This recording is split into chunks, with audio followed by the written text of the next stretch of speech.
ನಮಸ್ಕಾರ, ನೀವು ನೋಡ್ತಾ ಇದ್ದೀರಾ ನ್ಯೂಸ್ ಫಸ್ಟ್. ನಾನು ರಾಹುಲ್. ಪ್ರಮುಖ ಸುದ್ದಿಗಳನ್ನ ನೋಡೋಕ್ಕೂ ಮುಂಚೆ ಈ ಕ್ಷಣದ ಹೆಡ್ಲೈನ್ಸ್. ಪ್ರಧಾನಿ ಮೋದಿ ಭೇಟಿಯಾಗಿ ದೊಡ್ಡಗೌಡರ ಕುಟುಂಬ, ಇಡೀ ಕುಟುಂಬ ಮತ್ತೆ ಹಳೆ ಮೈಸೂರು ಭಾಗ ವಶಕ್ಕೆ. ದಳಪತಿಗಳ ಅಸ್ತ್ರ ರೆಡಿ.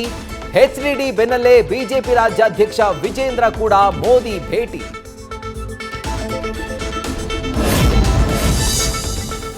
ರಾಜ್ಯದ ನಿರುದ್ಯೋಗಿ ಯುವಕರಿಗೆ ಸರ್ಕಾರದಿಂದ ಗುಡ್ ನ್ಯೂಸ್. ಎಷ್ಟು ದಿನ ಕಾಯ್ದಿದ್ದ ಯುವಕರ ಜೇಬಿಗೆ ಜನವರಿ 12ರಂದು ನಿಧಿ.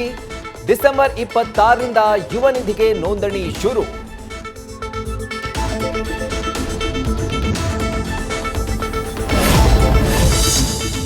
ಕೇರಳದಲ್ಲಿ 24 ಗಂಟೆಗಳಲ್ಲಿ 300 ಕೊರೋನಾ ಕೇಸ್, 3 ಸಾವು. ಕರ್ನಾಟಕದಲ್ಲಿ 24 ಪ್ರಕರಣ ದಾಖಲು. ಆರೋಗ್ಯ ಇಲಾಖೆ ಅಲರ್ಟ್. ಮುಂಜಾಗ್ರತೆ ದೃಷ್ಟಿಯಿಂದ ಟೆಸ್ಟಿಂಗ್ ಹೆಚ್ಚಳ.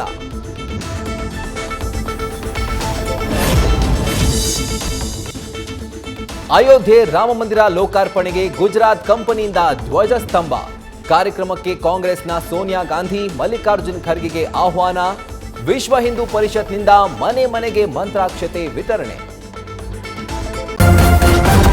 ನ್ಯೂಸ್ ಫಸ್ಟ್, ನಿರ್ಭೀತಿಯಿಂದ ನಿಮ್ಮ ಪರವಾಗಿ.